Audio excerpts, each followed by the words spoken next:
Okay, hello guys. We'll talk about the second part of the handout here. In this question, we are looking at the right triangle. So right over here. And altitude SQ, that means this is also another right angle. And what we want to prove here at the end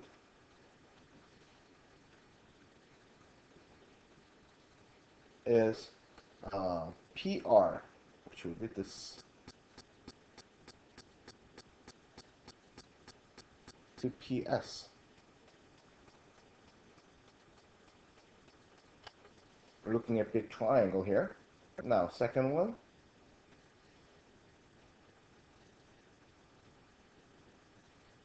PS, once again, going for 2 times, and then PQ. So when you look at the yellow, we are looking at the small triangle on the left, and green implies the big triangle. How can we show that? These two triangles are similar, and the corresponding sides being congruent to one another. What we can do is this. We realize that both of them shares the right angle, but not only that, this angle P is reflexive, part of the yellow triangle and also green triangle.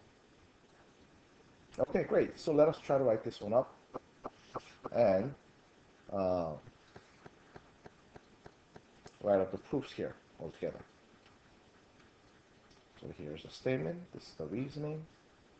Now, first one, we're going to assume all these things are inside right over here.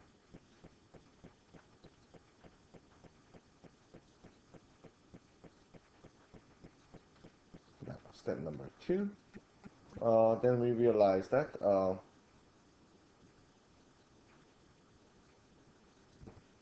angle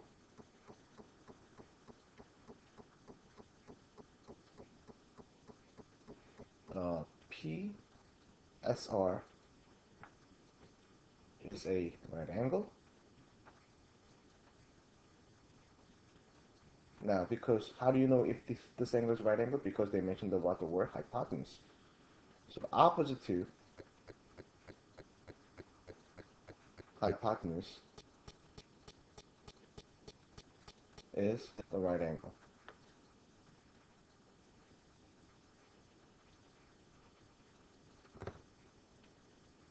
Now, angle SQP is also a right angle because altitude forms right angle with its base.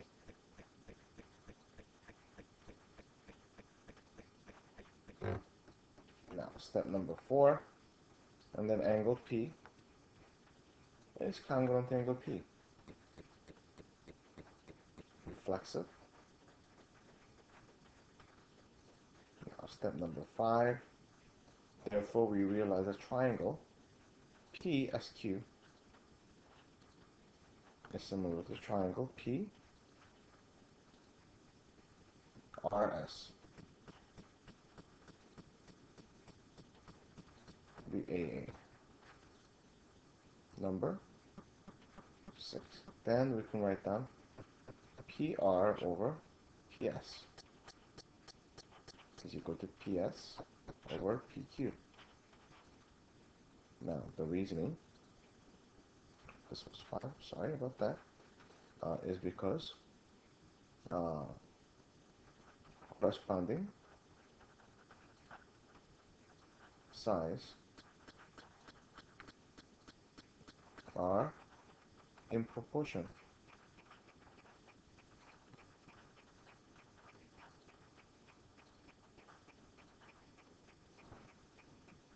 And that's it. That's all we have to do. All right, let us move on to number 11 here for a second. Here, AB is parallel to DE. That means this angle must be corresponding to this angle. And this one is corresponding to this one. Then we get to realize that 2 is opposite of dot, and opposite of dot will be 3. So we get to realize 2 over 3. That's one ratio. and x is opposite of x, 6 is opposite of x, so we write it in this way, so we end up getting 3x is equal to 12, where x equals 4. Alright, now, so x equals 4, that means BC is equal to 4. Great. Number 12. Now, AC is parallel to DB, that means this angle is congruent to this angle, and this angle is congruent to this angle. AC is equal to 3, BD is equal to 4. AB, the entire thing is equal to 14. That means if I call this one as x, this portion becomes 14 minus x. What is AE? We're looking for x. So we are looking at 3 over 4, opposite of the two vertical angles, must be equal to x over 14 minus x. Then here we get to realize 3 times 14 minus x equals 4x. Here we have 3 times 14 becomes 42 minus 3x equals 7x. 42 equals, oops, from 4x becomes 7x, and then therefore x equals 6. So choice number D would have been our answer.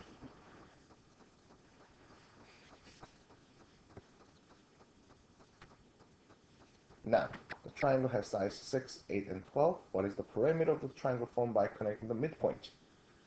Now, midpoint, in this case, that's actually pretty nice. Here we have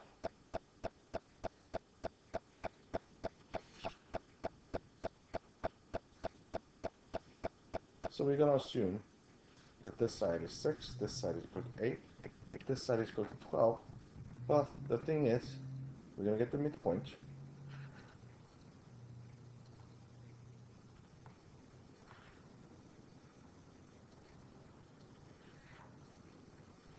See, if you connect the midpoints in this way, then we get to realize one thing. Between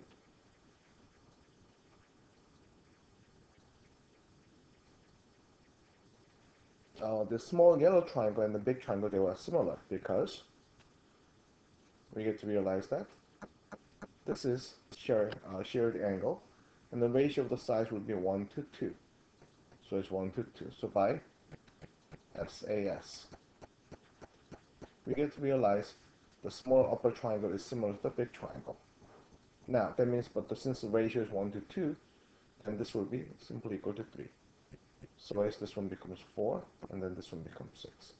So when you add them up, the perimeter of the new triangle becomes 13. Alright, let us move on to the next question. RP, which is this line segment, is parallel to TW. Now, that means we are looking at, let us look at what we end up getting. RS is right over here. And TJ, which is that line segment.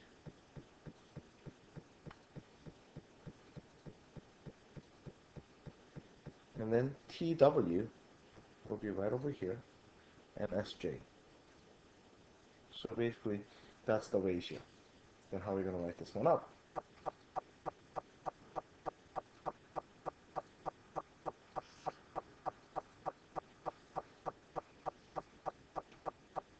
Now here we have a statement, and then the reasoning. First one is the RP is parallel to TW.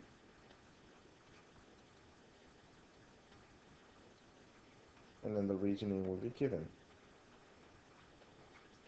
Number 2. Because they are parallel, we get to realize a couple of things first. First one is angle RSJ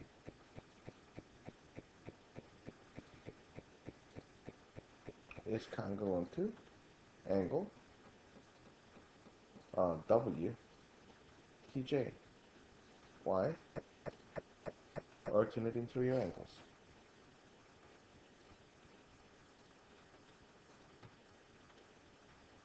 are congruent. Number three. So we talked about how uh, RST, RSJ, which means this angle, is congruent to WTJ. WTJ. Now we found one pair. The other pair will be vertical angles, I guess. Angle SJR is similar to angle TJW. That would be by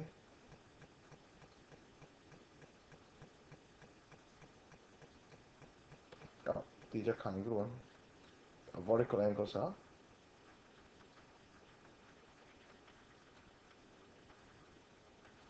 congruent. Now, step number 4. Then we are ready to say triangle SJR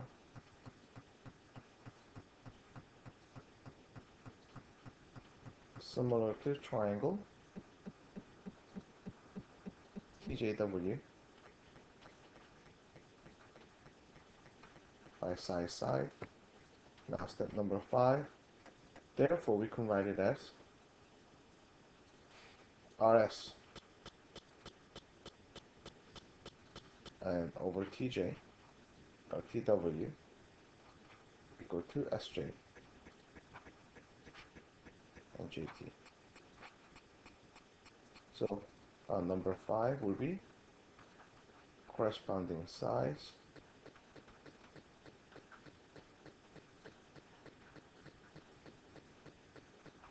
are in proportion.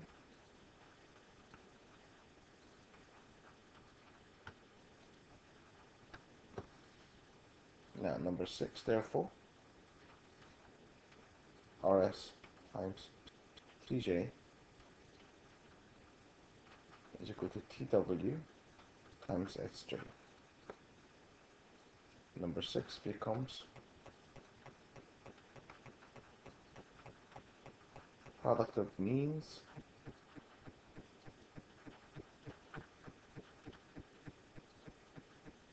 is equal to product of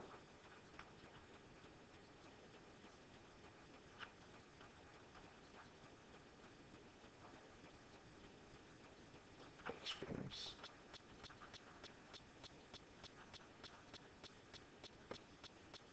Alright, last question, number 15. Here we have